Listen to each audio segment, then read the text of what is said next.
Gentlemen, my name is Bartłomiej Krzysztof. I'm the head of the Lab Pipes laboratory at the Institute of Political Studies of Polish Academy of Sciences, and I'm really happy to start and chair today's seminar.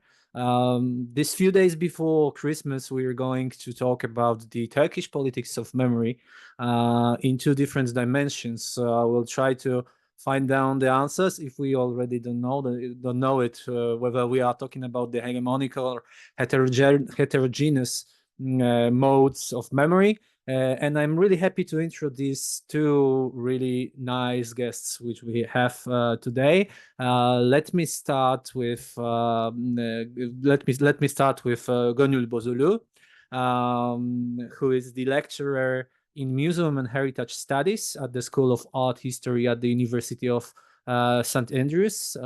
She completed a PhD at Humboldt University in Berlin, which was the basis for her book Museums, Emotions and Memory Culture, The Politics of the Past in Turkey, which was published by Routledge in 2021. She also works in the intersection of heritage studies and film practice and has made two major documentaries. First of all, Life After Life, The Greeks of Istanbul from 2021, and The Journey and the Grief from 2023.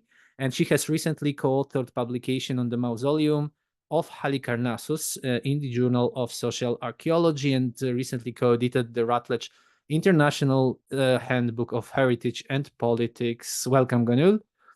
And our second guest is Mateusz Chudziak, assistant professor at SGH Warsaw School of Economics. He's interested in the contemporary history of Turkey, in particular the transformation of the political culture, the interpretation of secular and religious spheres, modern Turkish nationalism, and the politics of memory. Today's meeting will have like a specific form, a little bit different than a usual seminar of Pipes Laboratory. So we'll have like two small lectures. We'll start with Gönül, and then we will move to the lecture of Mateusz. You can believe me that the discussions how we are going to conduct this today's seminar were quite long, but in the end, I suppose that it's gonna be interesting for us all. So the Gönül will talk more in anthropological perspective, maybe I can say, in details, and she will take us through the walls of Constantinople, Istanbul. We'll talk about the minorities in Turkey and these particular memories. And then the second part of our meeting is gonna be a lecture of Mateusz, who will tell us more about this state politics of memory, of politics of history, but also not only in this traditional way. So minor and plural heritages, the land walls of Istanbul, Constantinople. Gönül, the floor is yours. I think you should share the screen once again, because thank you very much for the introduction. So I'll just share this now. Sorry, I haven't been using Zoom for a while now. Yeah. Can you see me okay? Hello? We see your Zoom, so you should change into the PowerPoint. Probably you have it on the other card, I guess. Can you see my we can see your screen, but we can see the Zoom, so you have to open the PowerPoint, I guess. So I kind of put, okay, you can see, maybe I'll do it. I will stop and share again because I kind of put my PowerPoint. Screen share, allow to... The easiest way to do that is to open PowerPoint first and then to share the screen, and then we should see it.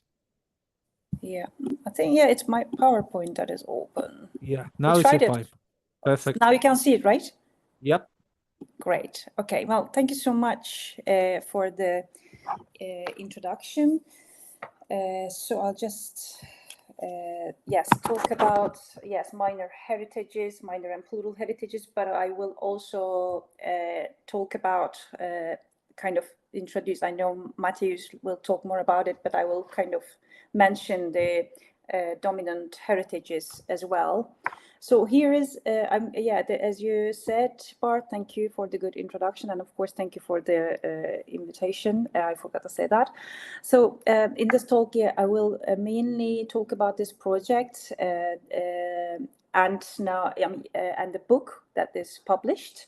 Afterwards, you see some other authors that were involved in this project. And the project was based on the land walls of Constantinople, Istanbul, which is in the World Heritage Site. So, yeah, and more to come. But before I move into the site, I just want to start with a scene. So, where do we think heritage is in this photo? Just for a moment, I want you to think about this. What is heritage for you in this photo? Which bit of what we see here is heritage and why?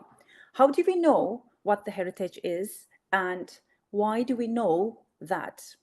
So in the foreground, we see a football pitch, not a very big stadium. It's a local football club in Istanbul. After the seating area, there is what looks like a historic, partly ruined wall. This is actually one of the walls of the cistern of Aetius, a late Roman structure that was one of the water reservoirs serving the ancient city of Constantinople, which we now know as Istanbul. So we know what it is because of Roman inscriptions and building methods. For example, the brick string courses in the walls are a common Roman architectural decoration. And beyond the walls, you see here streets of flats. So I will ask again, where is heritage? Most archaeologists will say it is the Roman cistern. Roman history is considered important, it is well known, and the Roman Empire left big physical traces of its presence, like the one we have in Adrian's Wall, which is the edge of Roman Empire in Newcastle, which is northeast of England, where I previously was working. These are the monumental deposits of major civilizations. They have endured in the landscapes. And this is like over 1,500 years old. But we can also ask, or is the heritage the football pitch? Not as old, maybe not as important, but who decides what's important? And this is, by the way, you might know the place called Vefa Stadium, which is in Fatih, Edirne Kapı Karagümrük in Istanbul, which is very close to the land walls. So the area where this stadium is situated, known as, the area is Edirne Kapı, but historically known as Çukurbostan, basically means sunken garden, since the site became a vegetable garden in the Ottoman period. Indeed, the street has Ottoman heritage. It corresponds somewhat to the very north part of the what is called Constantinople, the historic site of the city, and now lost to later change. So it was an important site of the military parades, and before 1839, Edirne Kapı was the gate through which ambassadors would make their ceremonial arrival. And here in the photo, you see a mosque, which is Mihrimah Sultan Mosque, the daughter of Süleyman the Magnificent, had the chief imperial architect Mimar Sinan built this mosque, and it still stands. The football club that plays here was founded in 1926, nearly 100 years ago. So you could argue, and might if you were a historian, that it's an important part of local history and social life in the neighborhood. If you were a historian of sport, you would probably be more interested in this than the Roman ruins. If you're an old man who used to play football here as a youth in the 1960s, then which heritage might be most meaningful to you? Or is it heritage the street behind, how buildings were built, how people lived there in the past and live there now, even how they wash and dry their clothes, or how they spend their leisure time watching TV, as you can tell from the satellite dishes. Is that the heritage? So we might be starting to think that the answer could be any of these, depending upon the concept of itself. It depends on how we know heritage and know what it is. So I think this concept is probably will be maybe helpful for the next talk as well. So I want to mention this concept of authorized heritage discourse in heritage studies. And I will quote Laura Jane Smith. Smith has characterized this iconic major scale understanding of heritage as the idea that certain heritages become dominant. Only certain historical stories get told, or only get told in a certain way. So another problem with the AHD is that it can have the effect of silencing other histories that authorized don't think they are important, or perhaps they don't like. So these stories don't end up in museums, and they don't appear in heritage sites or in history lessons at school. I mean, I'm mentioning mainly museums and heritage sites because that's my interest. So the word authorized indicates the official process through which a particular site will be qualified as heritage or not. And she defines heritage as a social and cultural process, often bound up with power relations. So the HT is about the making of exclusive heritage canons that imply that other pasts have little value. She's talking about heritage that is recognized, represented, and perpetually reconstructed as valuable by socio-political process such as selection for museum collections and exhibitions, heritage listing, and so on. So on the left is the book, her book, Uses of Heritage, and on the right, that one we have just recently completed together. So here you see the title, UNESCO World Heritage Criteria and Concept of Outstanding Universal Value. You might have heard this, and this is the criteria for World Heritage listing. So to give an example of outstanding universal value, you can look at the justification for World Heritage status of the historic areas of Istanbul. Look at what is presented as valuable and important in this text. So we can ask what past and histories are missing from this valorization. I hope you will get the sense from the talk, and maybe you will get more later on, how this includes what matters to many people, and that the minor heritages, the small gestures and scales, get missed out by this heritage infrastructure. So here, I want to, since I mentioned AHD, the Authorized Heritage Discourse, I would like to mention this panorama of 1453 museums, and also this museum is also located just near the land walls of Istanbul, so it's still in the World Heritage Site. So this is another, we can say, AHD example that is linked to the land walls of Istanbul. So as I said, this is the panorama 1453 museum, which presents the story of the conquest of Byzantine Constantinople of that year in a vast 360-degree immersive doomed panorama, showing the moment in which the apparently impregnable defensive walls of Constantinople were breached. So as this was opened in 2000, sorry, I didn't put the date, but around 2009, something, yeah, and current President Erdogan was prime minister then, and Kadir Topbaş was the mayor of Istanbul. So, and they were heavily involved in this museum.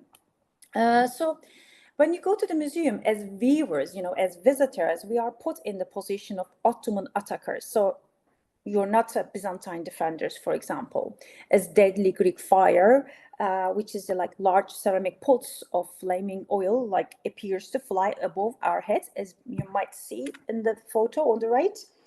So I identify relays in the composition of the panorama that directly the viewer's gaze here and there, linking narratives, sensory hits, and affects.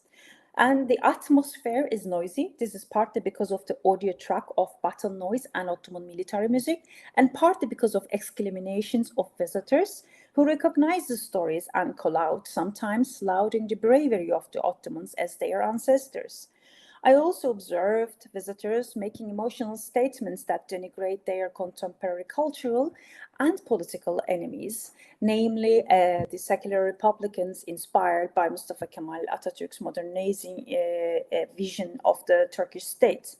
So the story of the conquest appeals to a self-selecting demographic of visitors who are perfectly aligned with the ideological representation of the museum and its political bearing, and what a sociologist, cultural theorist Stuart Hall would call a hegemonic reading.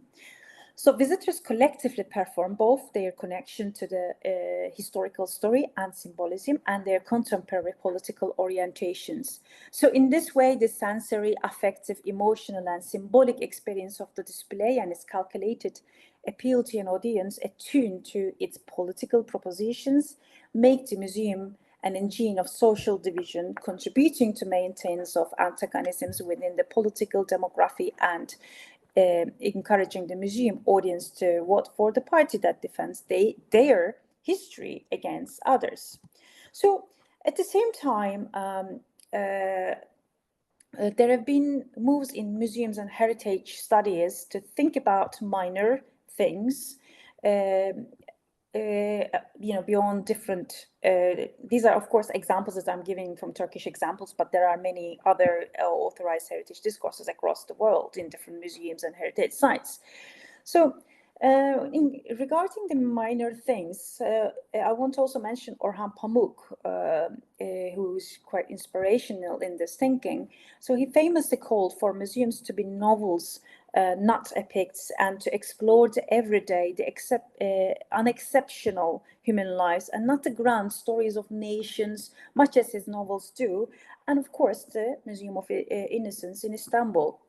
So the new heritage theory, including my research, and as you see, the book that I mentioned at the beginning, and other colleagues, have used the insights from Aaron Manning's book, The Miner's Gesture, to rethink the grand structures and mechanisms of heritage, think more about the personal, the everyday, the mundane, against UNESCO's World Heritage principle of outstanding universal value. What if heritage does not always have universal value? Or perhaps it never does? What if heritage doesn't always need to be outstanding, or things can be outstanding in their own ways that we do not accommodate very well in heritage policy? How do we engage with heritages that don't make it into the public eye? This is also linked to political dimensions when heritages are difficult for nations to deal with. So I want to counter this with an alternative to AHD, which is to understand that heritages can be plural. It's not just the official heritage, but can be much more mundane. It can be minor, not in the history books, but it still matters intensely to people, often more than World Heritage Site. So the book at the bottom that I mentioned discusses ethnographic work done in historic neighborhoods of Istanbul that I will give you a few examples. So what we found when talking with people is that minor heritages were highly important to them. And such minor heritages might be connected to group memory, everyday dwelling, and neighborhood life, old shops, streets, and buildings that aren't there anymore, or practices and customs that are gone. Of course, one issue with these minor heritages is that they are not often considered important enough by authorities to get attention. I mean, including actually some academics, heritage museum professionals, some historians, and they remain hidden by AHD. So in time, as generations pass, they can easily be lost.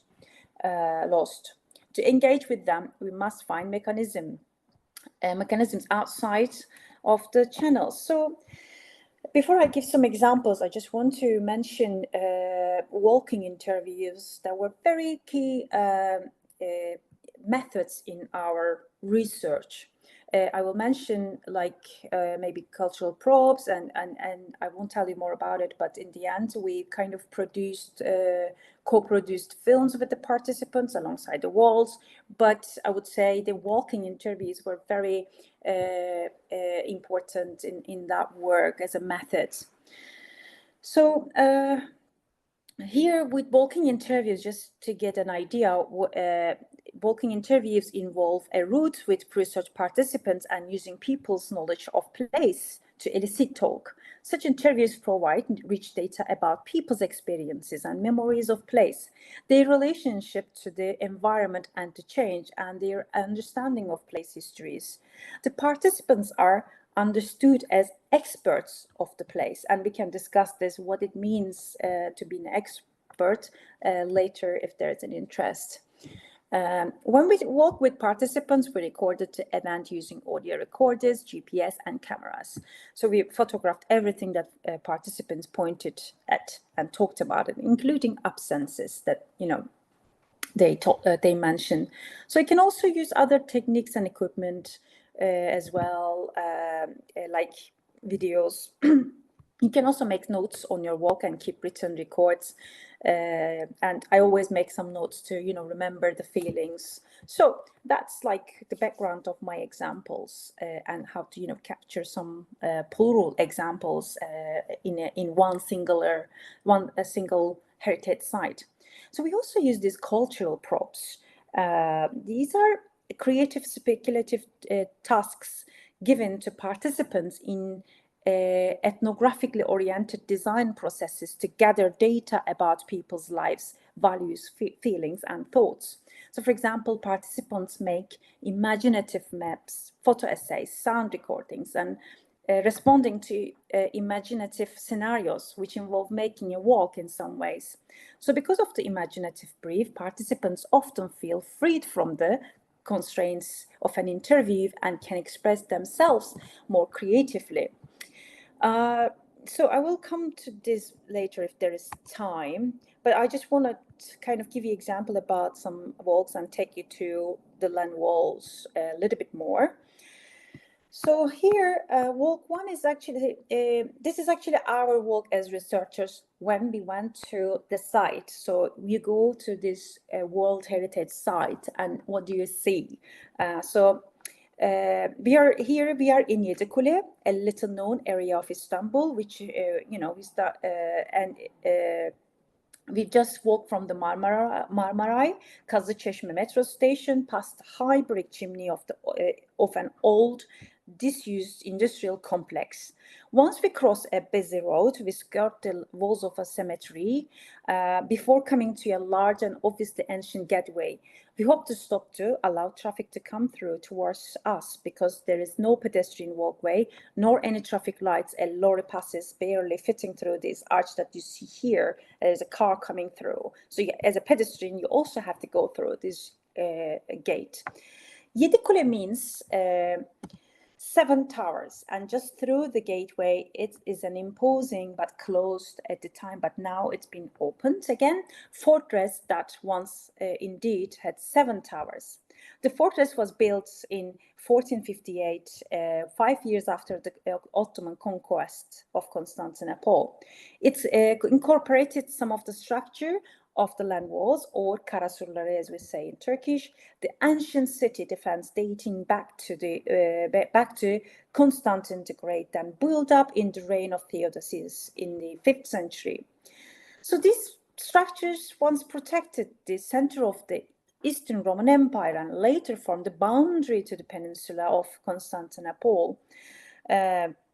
So walking into the main street of neighborhood, we pass a Greek Orthodox church, and we see old Ottoman wooden houses, some of them falling down, mechanics at work fixing cars in garage, traditional köfte and kokoreç shops, groceries, and a gym whose presence is advertised with an image of Arnold Schwarzenegger as he was circa 1985. The street is bustling. People are getting on with their day. Stray dogs bask on the narrow pathway in the sun, and people step around them. There are no tourists, As we try to find our way with Google Maps, we notice that the street signs bear the UNESCO World Heritage symbol.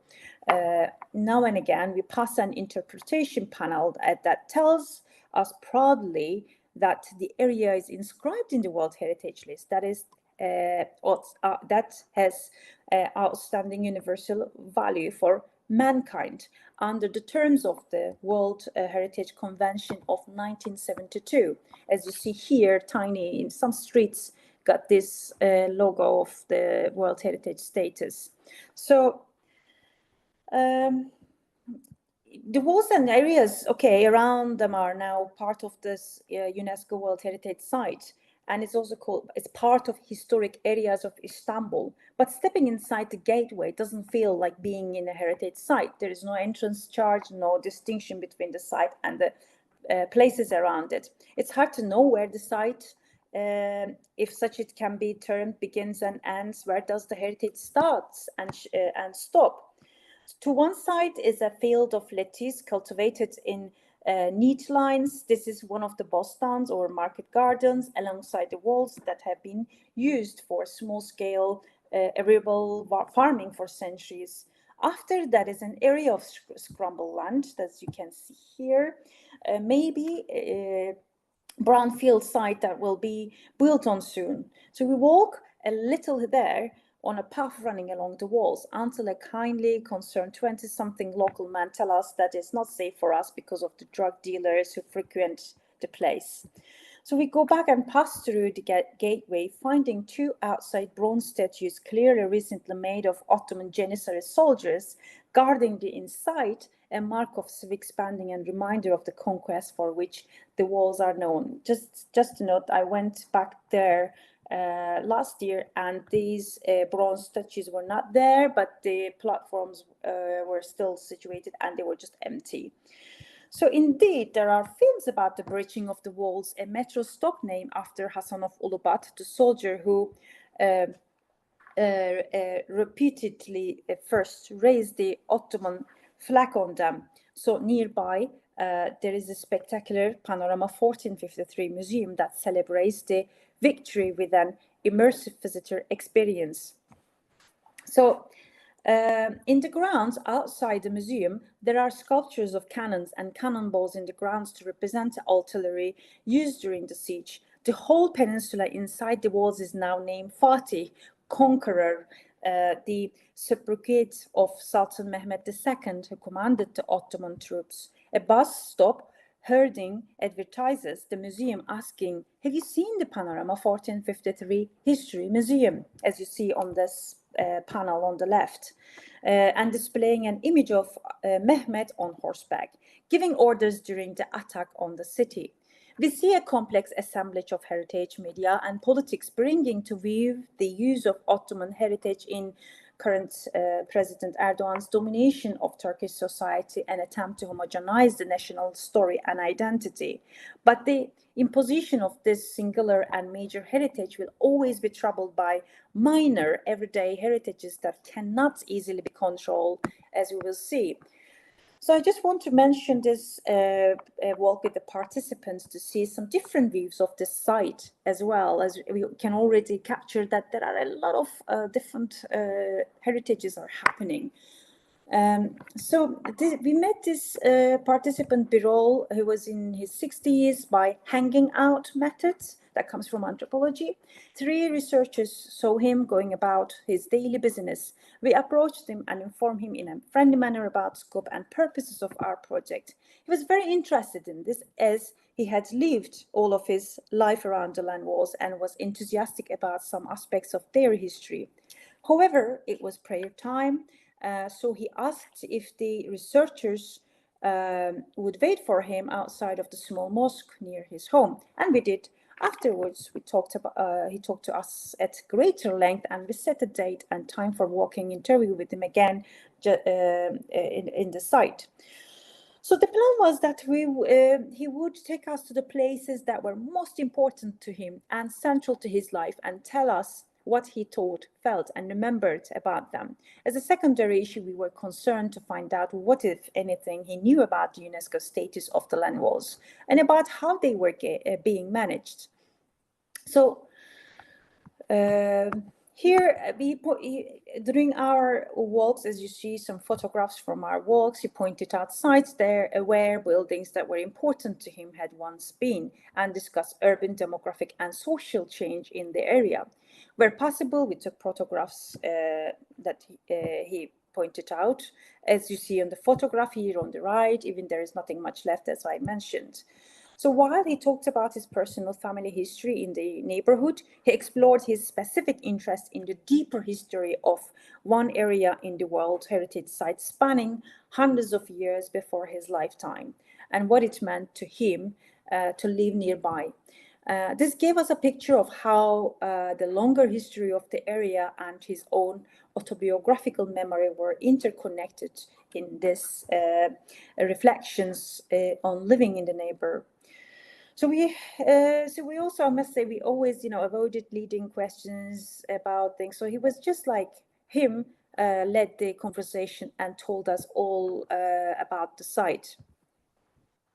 And also during the interviews, we actually met many acquaintances and introduced us them, and then we also talked to them later. So we start to gather more and more understanding of the site. And another important aspect for him was the history of buying, selling, and trading pigeons near the walls. And he takes us to bird market area and tells us the stories about pigeon keeping around the walls. He points out sites where buildings that were important to him and also discusses urban demographic and social change of the area. And he talks about where you used to be able to walk and old routes of his and his fascination with Hora neighborhood, of which he collects old photographs. And he mentions that he has a fear of heights, and unusually not one of the many young boys, men who walked on top of the land walls with friends for companionship to play cards and look at the view, that we actually listened later on with other participants. And here we see, we also talk, talk to a lot of Roma community members. And here we see Soner, a member of Roma community, faces the walls with his arms spread. Here, actually, this was like our very last stage. We were making some films with them based on these walks and their experiences in the site.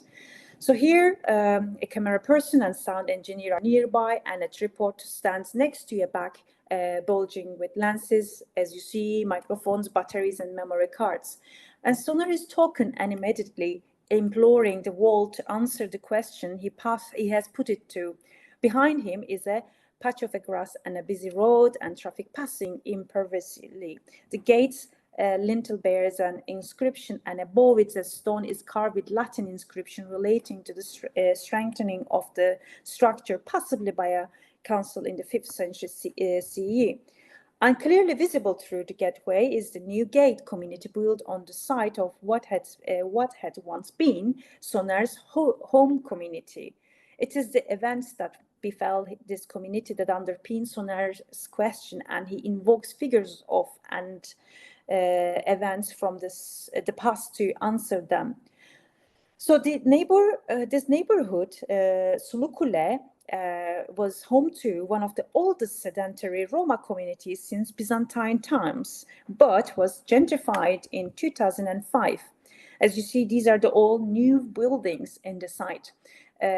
Compulsory purchase orders were imposed on inhabitants. They were displaced to the distant outskirts of the city, and new, more expensive buildings were built, as I said on the picture. Later, we follow Soner and the crew as he climbs the low part of the walls nearby. Looking out over the roof of the mosque below, he describes the lost sounds of the area: goblet drums, children playing, the sound of processions for religious events. These are prominent in the past that Soner describes, but now the spaces around the walls sound mostly of traffic, a sound with a kind of full emptiness, a consistency across the spectrum close to white noise that masks all other sounds. Soner's talk is bitter and hard to listen to. His new home is far from this area, and to return here is to revisit an old wound. Hearing him talk about it, we are ourselves moved, and our future walks in the area fall in time with the imaginative rhythms of lost music. Once, you could hear from Sulukule. Sonar's walk and his choice to address the walls as if they could respond, to quiz them about the injustice his community has suffered, is an example of one of our cultural props which enable him to respond creatively and personally to his own place history. So these field notes about different walks counterpose different heritages of the same place, different senses of the past, and what it is from that past that matters. One is an official perspective involving imposing architecture, a huge object making the city, the stuff of history, an archetypal great event in the form of the conquest that is also used by the state as a national story. It is big history, wars, nations imposing physical structures. However, in our field notes, there's a pervading sense of life going on regardless. So there is more to the land walls than 1453, and other past and present realities flash before our eyes. The others are made of a set of memories and practices, a network of relations between place and people.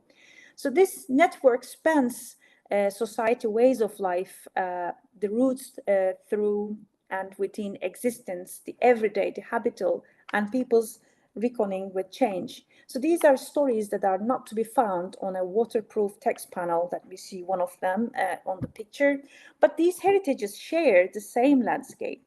The walls that were breached by the Ottomans are the same that Birol's friends walked on top of as boys and young men. Nevertheless, these heritages took past one another. The official actors, expert archaeologists, historians, architects, and heritage professionals professionals of different stripes know little of the life ways. Likewise, Birol cases little about the authorized histories they make, nor about World Heritage Site. What is the value of the walls? For whoever wrote the UNESCO panels, it is as a reminder of a victory and impregnable military structure and a historic meeting point of East and West. Is it the same for the inhabitants and for many communities who live with them? So plural heritages exist even within the official register and within the AHD. The Panorama 1453 Museum presents a glorious story of Ottoman conquest that bolstered the Justice and Development Party, AKP's neo-Ottoman and Islamist agenda, in which the Ottoman invaders are turned discursively into the rightful occupiers of Constantinople. This act of conquest was, in the museum narrative, definitively ordained because of the Prophet Muhammad's prophecy that Constantinople would be conquered by a commander, the greatest one with the greatest army. So the emphasis on conquest sits jarringly with the World Heritage Site statement of outstanding universal value, which bespeaks broader sense of communality and shared humanity, perhaps a legacy of the post-war ideals that initially frames concepts of universal heritage. So here I just want to finish with this again, a minor and plural heritages from many Erin Manning that I mentioned at the beginning. So, I mean, this book is not about heritage, but I kind of try to show you how we kind of use these ideas in the heritage studies, helping to see past the AHD, which is like major as they say in the quotation. So the major is a structural tendency that organizes itself according to predetermined definitions of value. The minor is a force that courses through it, unmooring its structural integrity, problematizing its normative standards. The unwavering belief in the major as the site where events occur, where events make a difference, is based on accepted accounts of what registers as change as well as existing parameters for gauging the value of that change. So the minor invents new forms of existence, and with them, in them, we come to be these temporary forms of life travel across the everyday, making ultimately existing political structures, activating new modes of perceptions. So, and and this is the last one of the last quotation from their book.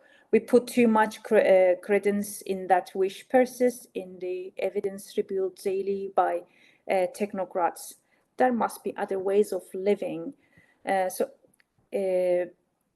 Erin Manning asks or states rhetorically, there must be another way of living. I hope that you get the sense from my talk that there, whatever the sites officials say, there are different ways of lives.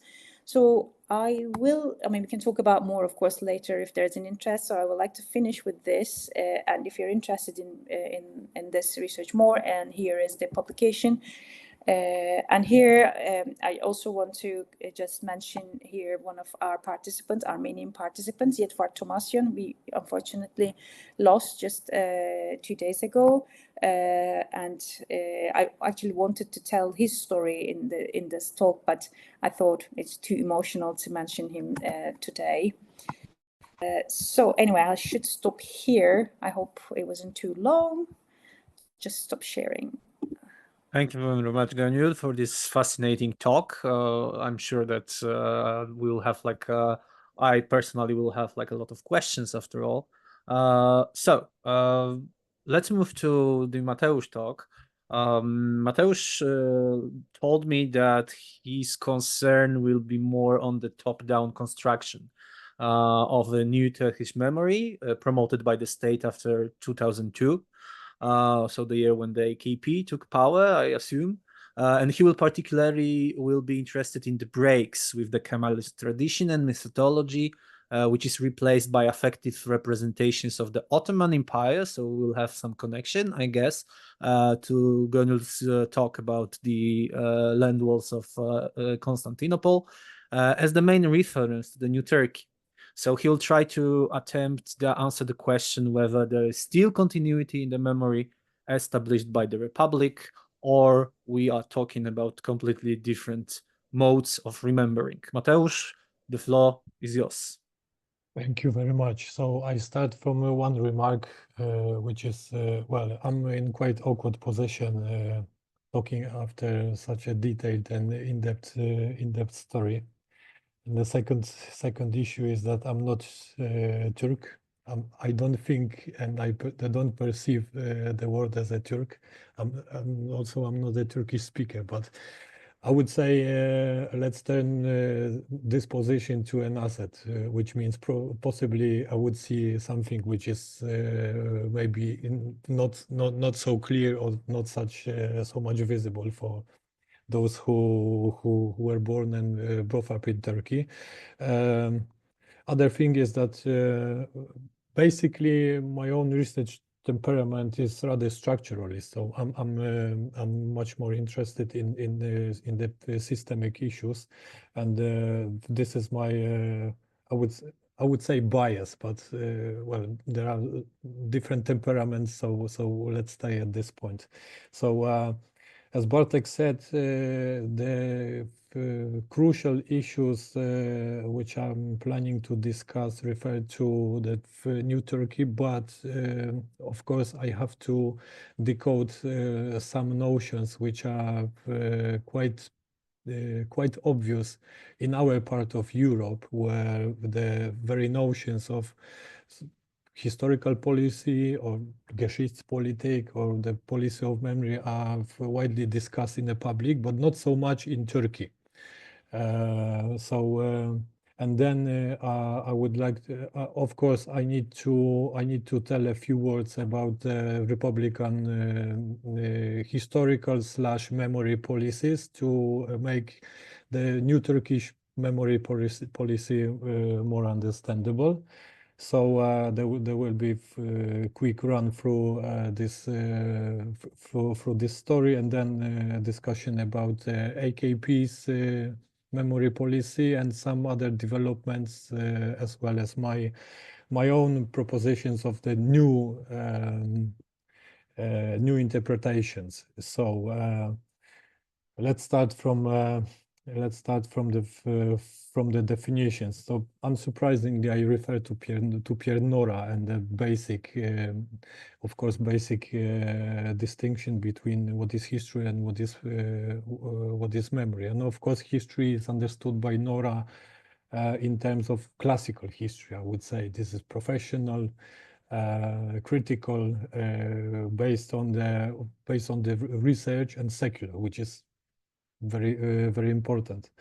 And memory, of course, is contrary. Actually, history and memory in this distinction have absolutely nothing in common but the interest with the past.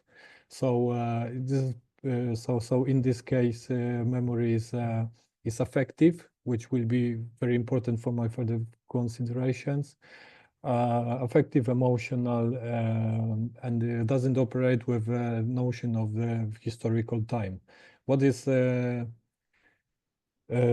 from my point of view, crucial in the way of thinking of Pierre Nora is that the memory as a way of thinking operates with the eternal present, which is which will be visible during my talk, and which I'm trying to demonstrate. Also, since we deal with an eternal present, we deal with the myths. Some historians, especially classical, not all of them, but some classical professional historians tend to consider the myth as something bogus, not true, and so on. So of course, there's some justification for this way of thinking. This is, of course, closer to the common understanding of what is the myth, but I would like to go to Barbara Szacka to define what is the myth, especially in our in our discussion about the memory. And she defines the myths as the spontaneous transformations of figures and events into timeless patterns and personifications of values that sanction behaviors and attitudes important to the life of a collective. So in this way, I will try to interpret all other developments in Republican Turkey and in the new Turkey. So one point about what I mentioned before, there is no public discussion about the memory policy or history policy in Turkey, to my best knowledge, at least not to such an extent as in Germany, Poland, Ukraine, which is public issue. And especially, for example, in our political relations between Poland and Ukraine, Poland and Germany, it used to appear in Russia and was discussed by Alexei Miller, and that was part of the political debate in this country. There's no such a thing in Turkey, but it doesn't mean the past doesn't play any role in Turkish political life. It's perfectly contrary. So everyone who visited Turkey, who had any chance to visit Turkey, is overwhelmed by the enormous amount of the references to the past in the daily lives, in the public sphere, in the television, in the press, and in the public discussions. So I'm not even mentioning. No, we can mention all the fact that Turkey is literally dotted with statues and portraits of Atatürk, and more recently with some other references to Ottoman Empire, as Gönül already has shown. So this is a big political issue, and this is very much. This is crucial for both Republican and New Turkish identities. Yeah. So just a few words about how it started. So during the first 2 decades of, and especially in 1930s, the Kemalist revolution was seeking for some legitimizing myth. What I consider from nowadays perspective, those who were involved probably were thinking in another way. I mean, the people like Afet Inan, the adopted daughter of Mustafa Kemal, Yusuf Akçura, Zeki Velidi Togan, and many others had held the university degrees from history. Yeah, so they were professional historians, and on the they created some concept as a Turkish history thesis, claiming that Turks are the ancient nation, the carriers of all the features of the republic. So what were those features? The secularism, the gender equality, republicanism, the capacity to build the state, and the national idea. And for example, this is an example from later decades. But for example, one of the intellectuals, Ismail Haimi Danishment, has maintained that Turks 2,500 years ago has already been a nation, which is exceptional, especially whereas the nations appeared in the Western Europe has appeared in the 19th century. Of course, that was attributed to the Turkish race. Yeah. So why this was developed? The Kemalist Republic has cut itself from the Ottoman Empire, so there was a need to redefine this part of national heritage and national story to make it episode in the entire history of the nation. That was the first reason, and the second reason was seeking for some kind of legitimizing myth, which was put in the antiquity. And here we can I can refer to the words of Professor Alexei Vasiliev, who has been hosted in Warsaw for a couple of times, as well as in Poznań, and he's a good colleague of us, and he always mentions that the revolutionary orders usually seek to archive the genesis, which applies also to communism, for example, to Bolshevism, with a myth of the primordial communism, for example. So and this more or less has been maintained in the later decades. And the most absurd and ridiculous thesis has been abandoned, such as the thesis developed on the ground of the Sun language theory, which claimed that the Turkish was the pre-language of entire humanity. So this was abandoned, but as the research of Enten Kopu has shown, it was maintained in the school textbooks, and also it was maintained even within the mainstream history. And for example, I've got on my shelf the journal published by the military, and there are the articles from 2007, as I remember correctly, and there's one article in there written by the professor of history from Eskişehir, claiming that the Hittite civilization was Turkish. Yeah, so this was still maintained, at least by certain sections of the Turkish academia, and of course, together with some external turmoils around Turkey and in the contemporary world, the new developments required some new reinterpretations, as well as there was still an opposition to Kemalist modernization, mainly from the conservative circles. So on this basis, the new bridge between Kemalist mythology and this contestation has been built, and this was built by Ibrahim Kafesoğlu, who developed the idea of the Turkish Islamic synthesis.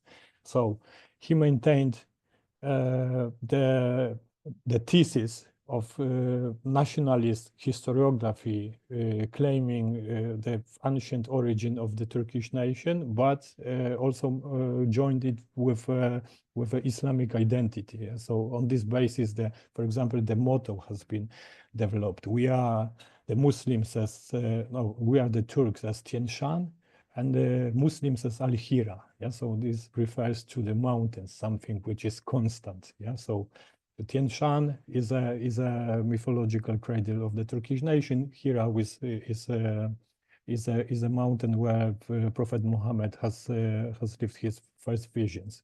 So and this was, of course, promoted by the organization called Aydınlar Ocağı, the half of enlightened ones, and this is also particularly important from the systemic point of view, because those people were quite similar to some other movements in other semi-peripheral countries of 1970s and 1960s, 1970s, and 1980s.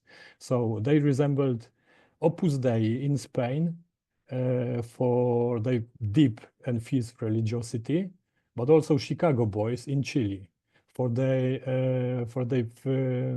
great emotional attachment to the neoclassical economy. So the world developments just were created some conditions to the redefinition of the nation. And the crucial point in this story is the coup d'etat in 1980, when the Turkish military has took the power.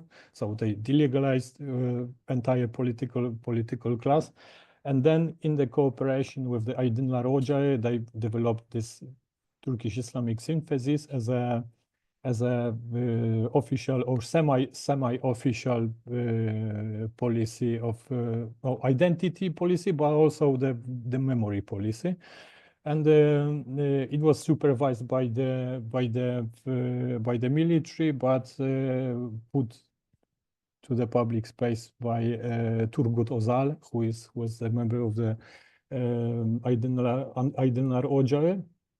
And in this way, the neo-Ottomanism, which previously has been a way of anti-secular, anti-Kemalist, and anti-nationalist contestation, became a part of a mainstream. So at the very beginning, that was not that spectacular as we observe as much, but some example might be spectacular as well. One of them is the 1,000 lira banknote with Fatih Sultan Mehmed and Mehmed Conqueror. That was the first banknote showing the picture of any Ottoman Sultan. Yeah, on other banknote there was Mimar Sinan, the architect who built the Süleymaniye Mosque in Istanbul, and this lasted for more or less to the first half of 1990s, the last decade of the 20th century, and then this anti-Kemalist religious contestation came to power in Istanbul. So here we can refer to the notion of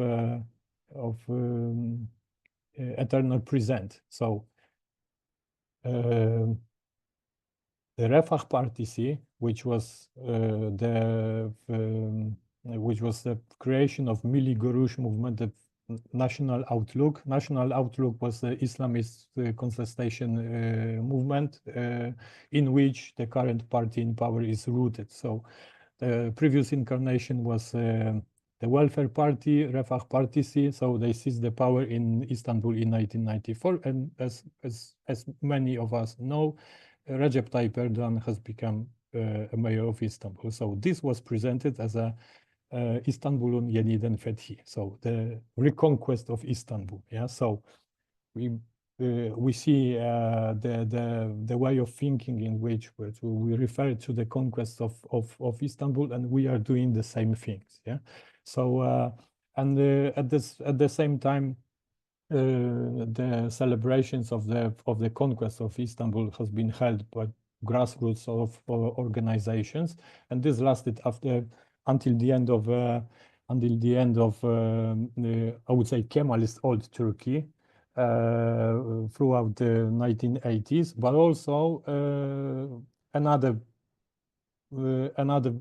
moment to show the broader international context. So the last decades of 20th century has been labeled by Pierre Nora again as a time of memory. So there was a great boom in many countries on the memory carriers, the individual memories, but also national memories, which has been also captured by the governments as well. And this happened in Turkey. What is the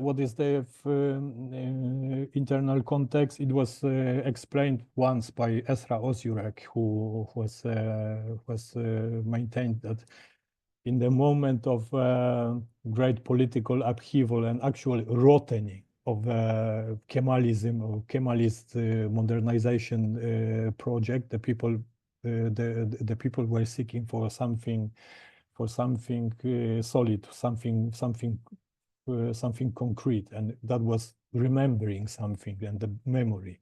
So there was already the social ground for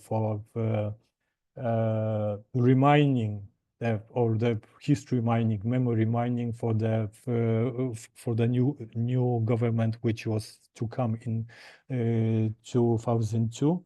But just before, in 2000, for example, the grassroots celebrations of the conquest in Istanbul has been recognized by the then President Ahmet Necdet Sezer, who was a fierce Kemalist, a fierce secularist, and he also sent what he acted was actually coming to terms with this climate of remembering the Ottoman Empire. So he sent a letter with a congratulations, where he labeled the conquest as a triumph of the science, reason, and all what is cherished by the Kemalist imaginary. Yeah. So again, there was an eternal present of the Islamists, but the eternal present of the Kemalists, which is, by the way, mentioned in Gönül's book, who refers to one of the most important documents of the Turkish history thesis, the outline of the Turkish history, where Mehmed the Conqueror has been presented as a proto-Atatürk.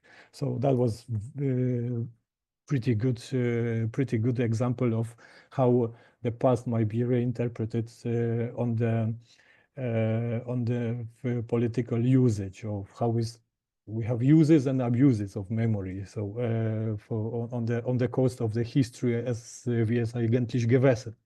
So then, of course, when AKP came to power, the neo-Ottomanist boom started. Yes, so the commemorations of the conquest have been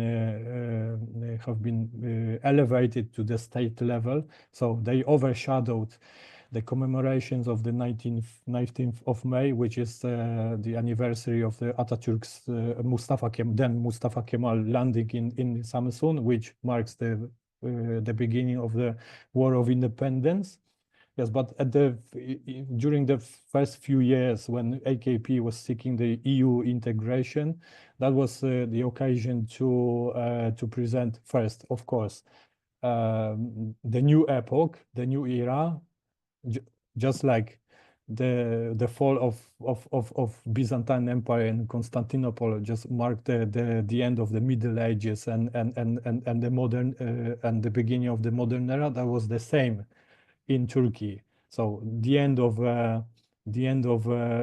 Kemalist Turkey and the emergence of the new Turkey, and of course it was together with the festivalization and steady engagement of even of pop star cultures and even professional historians such as Halil İnalcık or İlber Ortaylı, who were renowned historians of the Ottoman Empire. But since the beginning of the second decade of the AKP rule, it just was turned into the anti-Western demonstration. On the way, there's an opening of Panorama Museum, also already mentioned by Gönül, which is, by the way, I would say a masterpiece of the memory policy, because it was designed to engage the people on the emotional level.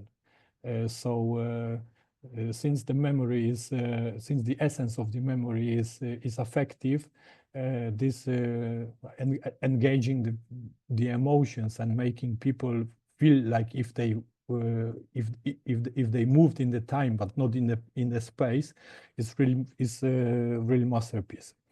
So we've got the second stage, which also was marked by the building of the gathering place in Yeni Kapı, which made the commemorations even more massive. And in this way, we have the neo-Ottomanist memory in the highest.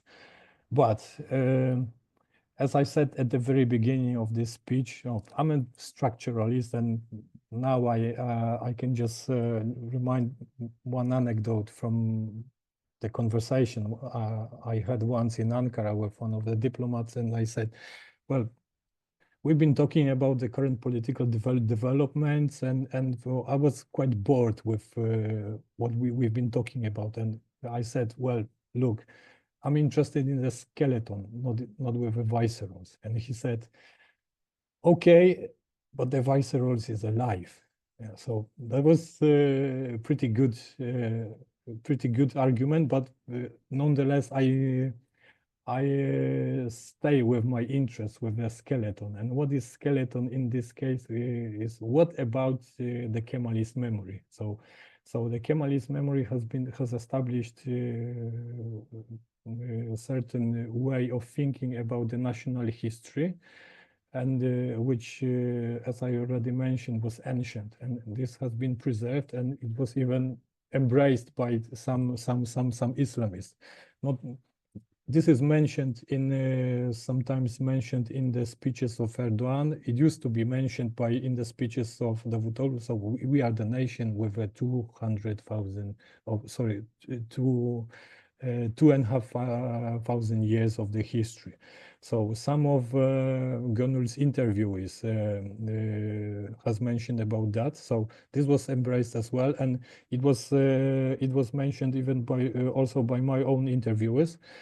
So what I'm trying to show is that the Republic has created certain institutional structure which the Islamist government has to embrace. Yeah, so there is a public calendar in this public calendar we have certain commemorations of the Republican celebrations. So both Abdullah Gül and Tayyip Erdogan visit Anıtkabir, which is mausoleum of Atatürk, and they speak to Atatürk in the second person using Aziz Atatürk, so Holy Atatürk. So, and we report the state of the republic to you. And of course, there's a Islamist agenda within these speeches. Yes, but nonetheless, Anet Kabir remains its position as a sanctuary and the heart of the Polish political, Turkish political imaginary. Second thing is probably some of you has already noticed that on a couple of occasions, Tayyip Erdogan, already in his new presidential palace, has received some guests, namely Mahmoud Abbas, accompanied by the so-called 16 warriors representing 16 historical Turkish places. So this is another thing which was absorbed from the nationalist historical or memory imaginary, which is also embraced by some Islamists with whom I conducted interviews, and they appear in the Gönül's books again. But independently on this, I interviewed the AKP supporter in 2015 who was telling about that, and my question was, so you are Muslim, and this kind of kutsallaştırma, which is deifying of the state, don't you consider it as a contrary to Islam? And he said, no, there's no any contradiction, since Prophet Muhammad has established the state. So the state itself is sanctified by the Islam. So for that reason, we can sanctify our previous pre-Islamic heritage. So at this point, I can make some kind of parochial remark comparing to the Polish memory and our historical imaginary. So we've got this phantasmatic discourse of the great Lechia about the ancient Polish Empire.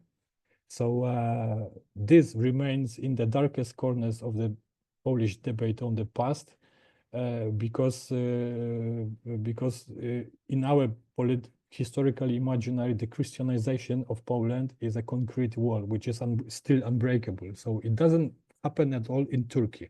So Islam is an element of Turkish identity, but also elements of the Turkish identity also embraced by the Islamist government is the allegedly ancient history of the nation. Other examples are this constant comparisons of the coup d'etat attempt, which happened in 15th July 2016, made by Tayyip Erdogan, comparing it with a war of independence. Yeah? And he says, this is our war of independence. Yeah? 2 years later, there was a massive economic crisis of the currency crisis, and he said, this is our economic war of independence. Yeah? So it shows that he's still functioning within certain imaginary based on the past, which has been built by the republic, but still embraced by the Islamists, which makes of course the situation complex as everything in Turkey nowadays, which of course the official memory is no longer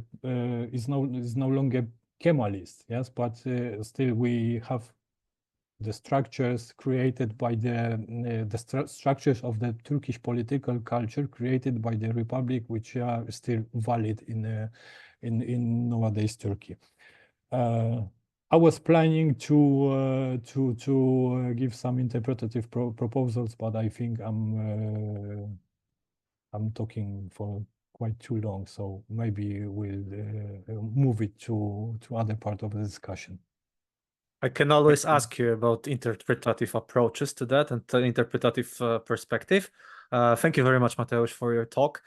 So my proposal is as follows. If you, both of you, if you have some comments towards each other, I will just give you like 3 minutes each, like literally 3 minutes. And then I will just give a floor to the rest of the participants, and I will ask the questions myself. So, Gönül, do you want to comment somehow to what Mateusz has said? And then, Mateusz, the floor is yours after that. Gönül, please. Yeah, thank you both, and thank you, Mateusz. It was very interesting, and for me, it was a overview of what I had thought some years ago. So it was quite refreshing, and I think, yeah, I mean, you pointed out quite a lot. Some might come a bit later, but I think one of your points about reinterpretation is a key thing for me. Like that makes actually how the past is circulated quite complex, and that brings the heterogeneous idea. Although yes, state wants to construct, and I totally agree that things are, I'm also structural and how it's structured, and my interest is looking at and destructuring narrative stories. I usually do in relation to museum and heritage. So so if we reinterpretation and this, like how they structure the past, and yeah, they try to be maybe homogeneous in the sense, but even state itself is sometimes quite turn into complex thing. So similar characters, historical characters, similar events exist in both approaches, but maybe with different interpretations. So I mean, that includes actually, yeah, Mustafa Kemal, like how they even like they wouldn't use Atatürk, but they would say Gazi Mustafa Kemal. In fact, that appeared in my field work when I did it like in 2014, something like that, 15. So they would actually say they were totally Islamist people, but they would still recognize Mustafa Kemal as Ghazi. He was a veteran in the war and stuff. And of course, we can also there is a good example of this. And one of the new interpretation is Epic Center in Gallipoli. So this was established by the AKP, and of course Mustafa Kemal's story, the Republican story, mainly starts with Gallipoli, where we see Mustafa Kemal as a leader. In fact, the museum that I studied in Anıtkabir, Atatürk and War of Independence Museum starts with that history. So that is also an important story that goes between Islamist and more secularist agenda. But as when I went to this museum, I did again like ethnographic walk around, and I could try to listen to some people, and I could see some secular people were upset that Atatürk almost didn't exist in the story of this.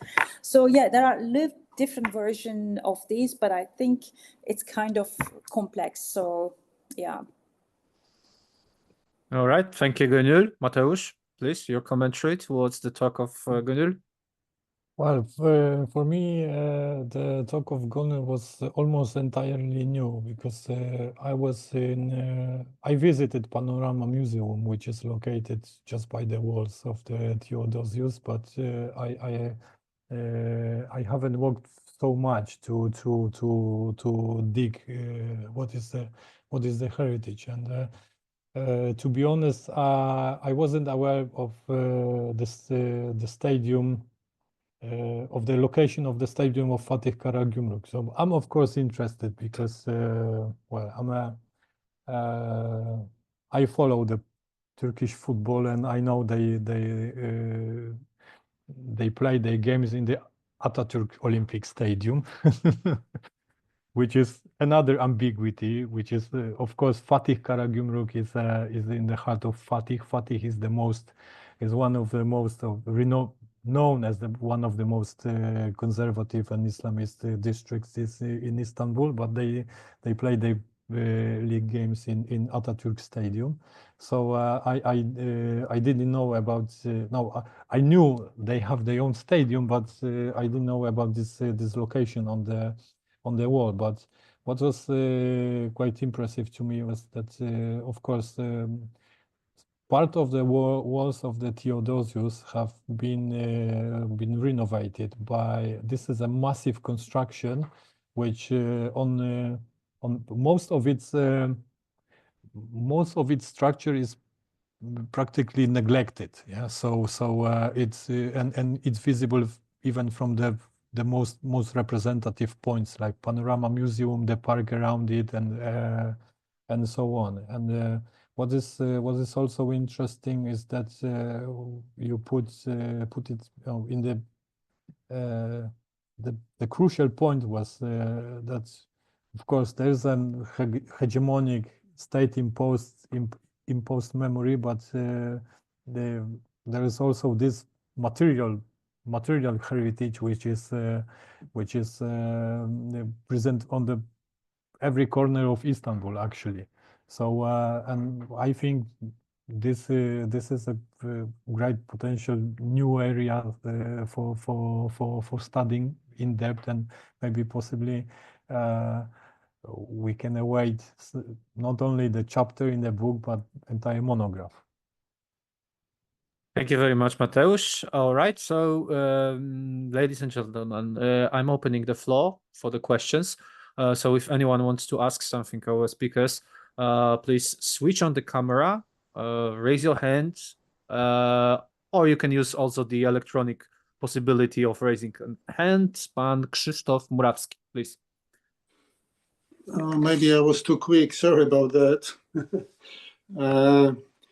I'm not sure I have a very structured question, but in the first place, I think it was very interesting presentation. We don't hear that much here in Poland about Turkish culture and especially cultural policy or heritage.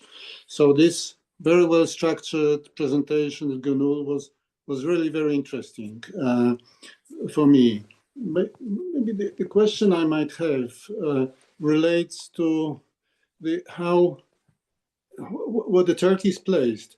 Basically, this area that is occupied by Turkey has a history going back like 10,000 years or more, and only part of this is consumed by. Sorry about that. Is consumed by the Turkish heritage history. I'm wondering how much of this general cultural heritage there's present there. You've got Troy, you've got Greek history, you've got Neolithic culture in Turkey. How much this that was in Turkey before the Ottoman Empire creation is in any way used by creating cultural identities? That's one thing that might be interesting. The other is, well, the Turkish identity during the past First World War period. That means from Atatürk onward was established in a very interesting way. He was trying to remove the religious heritage from the Turkish identity and create it as an independent entity, and it worked quite well for a relatively long time. But the current move is in different direction, and he was trying also to create a relatively democratic government in a way, but only partly because Turkey was really never totally a democratic country. So how those things work together in the cultural identity, how it plays in politics, and how those different tendencies act together. Thank you very much. So it's maybe it's not very well structured, but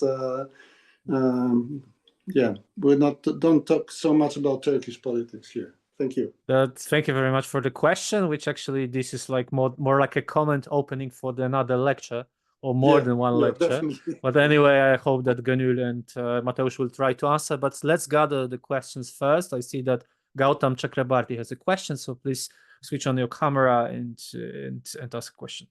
The floor is yours. We can't hear you. I think you have to switch on the microphone, all right? Should be good now. Yes. Yeah. Can you hear me now? Yeah, it's perfect. Thank you so much, Bartolomi. Dziękuję bardzo. I'm based in Berlin, but I'm an associate fellow of the Institute for European Studies at the Europa-Universität Viadrina. As you know, it's Frankfurt and Schubitz in Poland. So it was very interesting to listen to these lectures, especially since I mean, I am not, I don't specialize on Turkish studies or Ottoman studies, but I am interested in terms of the Cold War on narratival politics. So cultural politics as expressed in governmental and ideological narratives, especially in the context of the Cold War. Now, my question is, I would say, I don't know, maybe it's both speakers could have something to sort of respond to it. So it has to do with, so it's very fascinating, especially in Mateusz's, if I may address you so, in Mateusz's point about the Islamist, shall we say, sort of usurpation or the Islamist assumption of the old state logics in terms of the old nationalist, Kemalist state formation narratives, so trying to peg this to some extent Muslim, but also to a great extent secular, pan-Turkic nationalistic identity, which was then a secular Turkic identity, which was then the cornerstone of the Turkish Republic, the Kemalist Republic. It's very interesting. Mateusz mentioned that it's very interesting that the Islamists have no problems in, assuming a number of aspects of this narrative, shall we say, of this habitus, of this dispositive, as Foucault would say. Now, my question is a bit provocative. We all see, and perhaps Dr. Botsoglu would also like to add something here. I mean, all my Turkish colleagues, mostly very progressive and secular, some even scholars at risk in Germany, all of them say that the Islamists differ substantially from the Kemalist state. And I see why they say so. But given what I got from both of your talks, is I get actually more continuities than disruptions. Of course, there are problems with dissidents, democratic backsliding, persecution of opposition figures, intellectuals, scholars. We all know that. But in terms of the state structure, would I be very wrong if I said, and this is just someone who doesn't know much about this at all, but so it's a question, would I be wrong in saying that the state, which is the AKP, the Akapartheid state, shall we say the state established by President Erdogan, it has an Islamic dressing, of course, and President Erdogan is very vocal about the Islamic nature of the Turkish state power. But actually, apart from superficial things like converting the Hagia Sophia back to a mosque and so on and so forth, fundamentally the material for the current state existed in the old state in terms of policies to minorities, policies to ethnicities, Armenians, Kurds, and so on, so on and so forth. So I was just wondering, would you say then that the Islamist sort of assumption of the old state narrative has been this easy because the Republican state already had a number of Ottoman continuities which are now then being revived. So what I'm trying to say is, just as the Soviet state really, despite claiming to have made a complete break with the Tsarist power, really had Tsarist continuities. Similarly, the Turkish Republic, despite claiming to make a clean break with the Ottoman state, had implicit and subterranean Ottoman continuities. Thank you so much. Çok teşekkürler. Thank you very much, Gautam. Another question which requires another meeting, I suppose, but we will give you the possibility to try to answer it as quick as it possible. Okay, so both of them, as I said, were pretty established and long and broad. So please, the floor is yours. Who's going first? Gönül? Mateusz? Please, Gönül, go ahead. Okay. Yeah, I mean, yes, they're both very big. Yeah, they're good points, absolutely, but very big questions. And yeah, I'm not sure I will be able to answer in a few minutes because these are both very complex things. I'm just telling you, as a Turkish citizen, grew up in Turkey, and I was kind of educated during the more secular, what's called secularist time. But I always had I talked about this in the book because it came in my field work as well. But I also talk about my positionality and my experience as a citizen. So, and I remember in the school, you know, I went to state schools all the way through, and I always learned about the Ottomans. And I also, this goes back to the first question of different Anatolian states, as we called. So I was taught about these as well as just like a big, long continuation. And as you mentioned, yes, like in Poland, in the UK, everywhere, you know, there is the states always structure this continuation. But I think in Turkey, it's a little bit confusing, even for citizens as well. And it's also quite complex in the sense that how people respond to it as well. I mean, state politics is one thing in different ways, but also state politics are even complex. Like, okay, we have central government, but we also have municipalities. Like a municipality in Bodrum, you know, the Halikarnassos would do something different in relation to identity of the place. Maybe you will see more antiquity, like Korean state, the ancient, you know, Hellenistic state. But then they might not. They might be against that this was Greek. Or Troy. So it's not Greek, or it's, you know, it is Greek or not. A question is a different thing. So there are different angles for different states, but also how people respond to it as well. So we need to think how we look at this. And in relation to heritage, I think, but first of all, like, yeah, when the Republic was established, of course, they tried to emphasize different aspects of Turkish identity. And also museums were established to support that. For example, Ankara is a very interesting place to look at actually newly established Turkish state's identity. For example, Ankara Ethnography Museum, which actually is still quite in its 30s spirit. And the other interesting one is the Museum of Anatolian Civilization. For example, Ethnography Museum focused on Turkish regional cultures. So they kind of moved all the ethnicity. So you wouldn't name any ethnic groups, but what happens is it becomes more regional cultures like Black Sea, Eastern Turkey, Western Turkey, Middle Turkey, and moving away from basically ethnic and religious differences to propose a common cultural identity over different groups. So, and it's the same with the Anatolian civilization museums. They actually emphasize the pre-Ottoman origins of the Turkish people. Example, Hittites. I mean, I know that as Mateusz said, so this idea that Turks were descended from Hittites and Sumerians and all that is kind of died out. But of course, a bit of influence probably continued throughout the museum as well.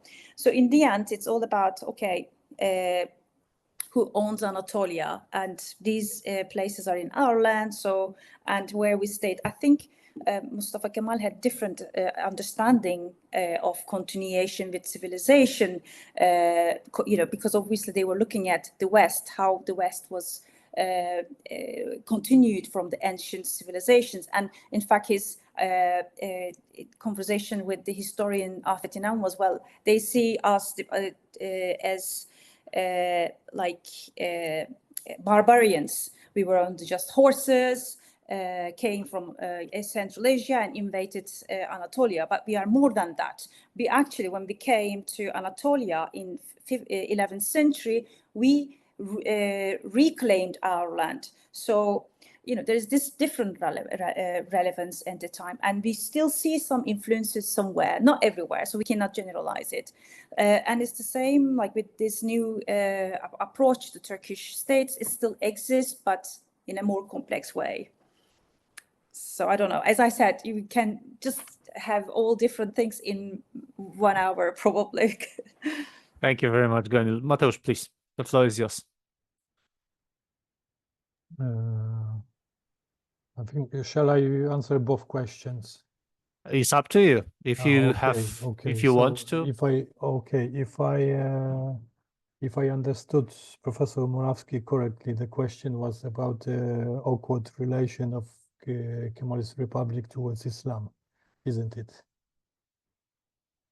Okay, so of course it was definitely awkward, and at the the Kemalist historiography, or some sympathizers such as Niyazi Berkes or Bernard Lewis, Feroz Ahmad, for example, they just embrace the Kemalist narrative about the binary opposition. So to some extent, there was a binary opposition, but on the other hand, firstly, Kemalism as a modernizing movement wasn't that anti-religious and anti-clerical as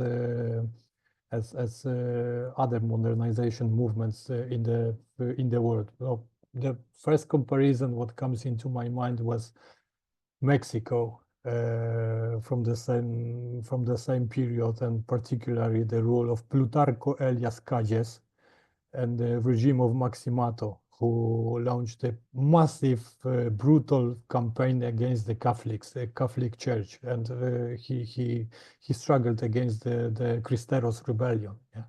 So yeah, and once Plutarco Elias Calles has been labeled by the Polish press of the epoch as the clown who dares proclaim himself the personal enemy of Jesus Christ.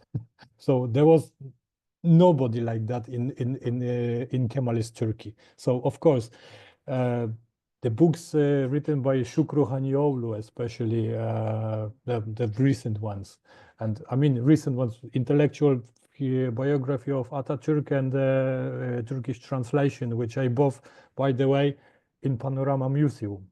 So the Turkish version is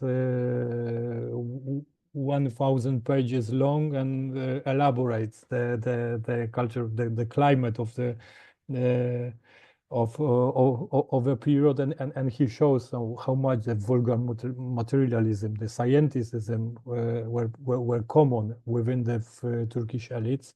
So this is definitely true, but the relation to religion wasn't that hostile as in other examples. Yeah. So. And also during the Ottoman, the Kemalist period, where there are many other instances with of how the state and the state authorities had to deal with the people who had their own Ottoman memory. And for example, in the late 1940s, in the town of Oud, the locals wanted to commemorate Ertuğrul Gazi. So and that was something suspicious from the point of view of the Kemalist authorities. And yeah, there was, and after some sort of negotiations, it was finally accepted, as long as they solemnly declared, I mean, the organizers, that okay, we cherish and we celebrate the Ertuğrul Gazi, but that will be the Republican demonstration, and that was going on like that throughout the history of the Republic. So this is quite contrary to what the Islamist nostalgics say about the stolen history. As of course it was stolen because it's impossible to read the historical text. We can do it in our language. No, many other I mean, in many other countries, the people can easily reach the text from 19th, 17th, 18th century. So there's no an issue at all. Yeah. So the language is a bit archaic, but it's understandable. So in Turkey, you have absolutely no access to this kind of text. But in terms of the memory lived by the locals, it was still the part of the negotiation. And the second question was asked by Gautam. Oh, that was. Oh, you started from the Cold War. Yes, of course, Cold War was a big issue, and it was it affected the identity transformation and the memory policy, because of course 1960s and 1970s were the period of the turmoil. In that period, by the way, that was the most non-conformist period in the history of modern Turkey. I mean, on the societal level. Yeah, so there were massive radical leftist movement, massive radical rightist movement. So this was something absolutely incomparable with any currently society. I mean the level of non-conformism of the people. So very few people were actually interested in this kind of identity policy, apart from the far right. I mean, neo-fascist nationalist movement party, and yes, and of course the elites treated it as a the left was treated as a in the context of Soviet Union, which was a neighbor, and that was kind of threat. So after doing a crackdown on the left, we had to develop something, some idea to move the youth from the left. Yeah, so that was the first reason. I mean, internal, but also geopolitical one. That I mentioned about Aydınlar Ocağı, which was resembling both Opus Dei and Chicago Boys. That was an accidental comparison because, well, they were fiercely neoliberals. So after abandoning the ICI policy in the economy, the economy was open to the world. So that was the new stage of the globalization. So country has been open for the global markets. So not to dissolute in this globalized world, the nation had to have some kind of solid identity. So this is a part of. I think this would be the answer to the first part of the question, and the second one is, of course, there is a longue durée, and yes,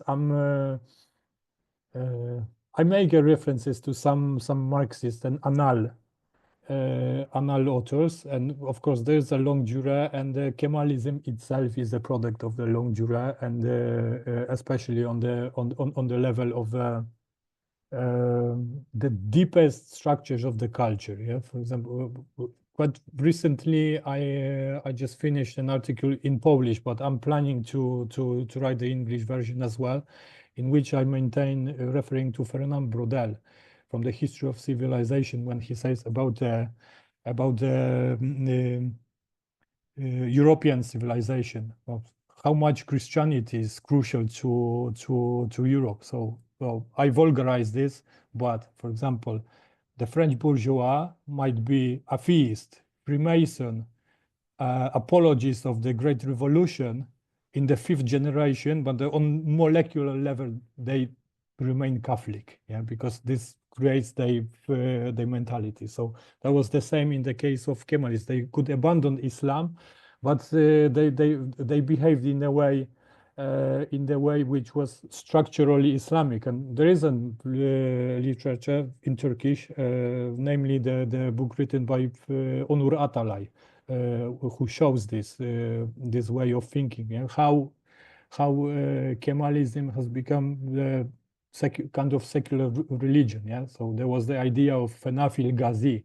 So Fena is the dissolution, is the God developed in the Sufism. Yeah, so you can perform your Fena within Ghazi, which means, you know, everything I do, all of my actions are referred to what Atatürk would do, and this is also mentioned in Gönül's book when she visited Anıtkabir, and the people the visitors of Anıtkabir were thinking in this way. So this is longue durée, but there's the middle durée, I would say, and this Mateusz, is quite.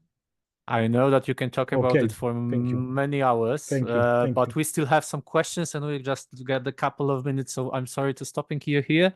And I'm giving no worries. I think you can be in touch with Gautam, and then you can discuss this issue later on, I guess.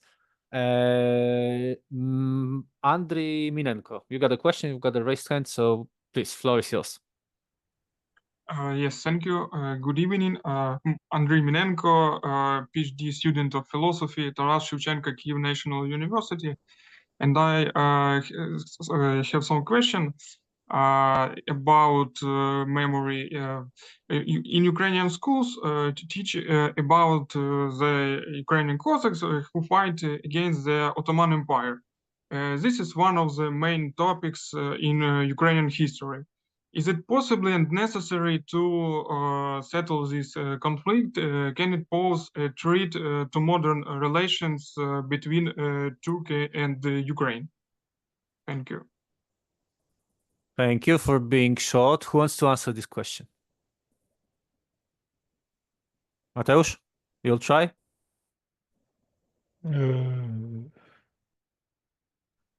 I was talking I'm not sure I caught it, Mateusz. quite If a you long. can say what it is, what I didn't, it cuts off for me a little bit. If you can tell the question, I didn't understand. So, if I understood correctly, Andriy, please correct me if I'm wrong. The question was about the role of the Cossacks in contemporary Ukrainian history in the textbooks, and also including the fights between the Cossacks and the Ottoman Empire on the borderlands, I suppose. And the question was how it might affect the contemporary bilateral relations between the Turkey and Ukraine. I mean, like this element of the politics of memory, we can call it. So, okay, in this case, the answer is pretty short, contrary to to the issues discussed previously. It won't affect it at all. I mean, yeah, Turkey had many had many military conflicts against Russia, many military conflicts against Poland. So throughout the history of the Ottoman Empire, and it doesn't affect the contemporary politics at all. All right, thank you very much, Professor Nizhnik. Please, the floor is yours. There was a question of Krzysztof Murawski, which also considered ancient heritage, which was not, mentioned in any of those presentations. So the simple question is let's say, ancient Greek culture. We have, after all, a lot of remnants of this time on the territory of Turkey, important for the Turkish heritage. Is it present at all? I think it's a question more to Gönül, but Professor, can I ask you to develop a little bit? You are asking about the presence of the Greek heritage entirely in the Turkish politics of memory in some specific places? Not necessarily in the Turkish memory, but in general, whether it's present in the historical perception of the country. Okay. I think it's, again, quite complex. So in the historiography, Greece appear with Byzantine, with 1453. Basically we talked about, we were taught about Greek culture throughout wars, let's say. First, Byzantine, like from Seljuks to Ottomans. After that, War of Independence and 1920s wars and so on. And in the heritage politics, again, it's quite complicated. There is tension between Greece and Turkey about antiquity narratives. In fact, what I'm saying with Turkey is, like, I could talk about some archaeologists that, in fact, I interviewed some time ago. So they were clearly saying that what we have in Turkey is like, in relation to antiquity on the west of Turkey, in the south, it's Roman, or it's related to some ancient state, like you might not heard of these, like Lykia, Lydia, Caria, and they are not Greeks. So there's a clear distinguish about that. And that, in fact, I hear from Greeks, they say, and I heard the same story a lot. So they go on a tour in a historic site in Turkey, and maybe there is a Turkish guide and talks about all these antiquity, either Roman or, Caria or this, and then they say, yeah, but look, these are all Greek inscriptions that I can read. So there's always this kind of tension. And again, I remember when I was taught, you don't see them as ancient Greek in the historiography or in official places. Yeah, thank you. Thank you. Thank you very much. Does anyone else has some questions? If not, we have still like 7 minutes. If you don't mind, I will ask you the question, which I suppose it's also the quite complicated one, but maybe we will try to find the answer for that. For many years now, I'm studying I wouldn't say the Armenian genocide per se, but the discourses around the Armenian genocide. And what I have found, like studying, using, of course, the contemporary artificial intelligence to go through the Turkish texts, in the Turkish historiography, that there is the huge discussion, which is also present in the Western academia, because it's also the part of the discourse of power to present the state discourse outside of Turkey and outside of Armenia. What I have found really interesting is this element of the religion and the secularism and nationalism, and this interchangeable ideas. What was the first factor behind the events?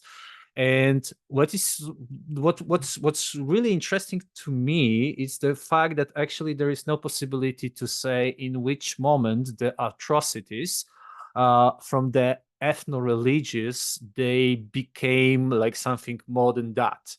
And my question is like, how do you see that in the heritage studies and in the studies over the politics of memory in Turkey? Like, I mean, how much the question of religion and this complex idea of religion within the Republican politics of memory has played the role in creating such particular politics towards the recognition, towards the memory of the Armenian genocide. Because if we will take the historical facts, I mean, the Mustafa Kemal was in the strong conflict with the leaders of the triumvirate. So actually, we can say that it shouldn't be a problem to destroy somehow the image of the Atatürk in Turkey through the recognition of the genocide. But somehow it is. So what do you think about that? I know that it's also the broad question and there is so many layers in it, but maybe you will just give me some short answer for that. Who wants to start? Goniel, Mateusz? Mateusz? You summon me. I don't know. It's up to you. So we have like 4 minutes, so you can just 2 minutes each, let's say. I'll try to be as short as possible. The issue of religion within the genocide issue is as it was in the creation of republic. So issue of religion was important as much as the secularized religion was treated as a feature of certain peoples deciding on being or not being recognized as Turkish. So the Armenians, as a non-Muslims and Christians, were out of this circle. Yes, but there was, if you ask about that, there wasn't religious dimension during the genocide when it was happening. And there was some kind of attempt in the early AKP era to reconcile failed, of course, as we all know. But then the argument was about using the Ottoman heritage. Yeah, so Ottoman heritage was divided by the millets. Each millet was recognized, and on this basis, we recognize Armenians as a part of the Ottoman heritage. So this failed, but because and by the way, one more point in which Neo-Ottoman and Kemalist memories have in common. Yeah, so they're unable to face the problem of recognition of the genocide. That was the reason why it came to my mind, actually. Gonil, do you want to add something? Yeah, I mean, yes, definitely this is the issue between both memories where we keep that. So if you look at like a military museum that was established by the, Kemalist soldiers, it's not too different from what AKP says, although things are a bit different. I've been working with some Armenian historians, even they say that the discussion level is actually changed. They can do discussion workshops in Istanbul, although not in Anatolia. That's another thing. But state allows such discussions in only Istanbul. That's a different thing. So even they say, yeah, we can go and talk to them. So there is a slightly differences. But I think we need to remember that religion was always, I mean, it's the same with the Republican period, and now it's always the dominant distinguish bit for identities.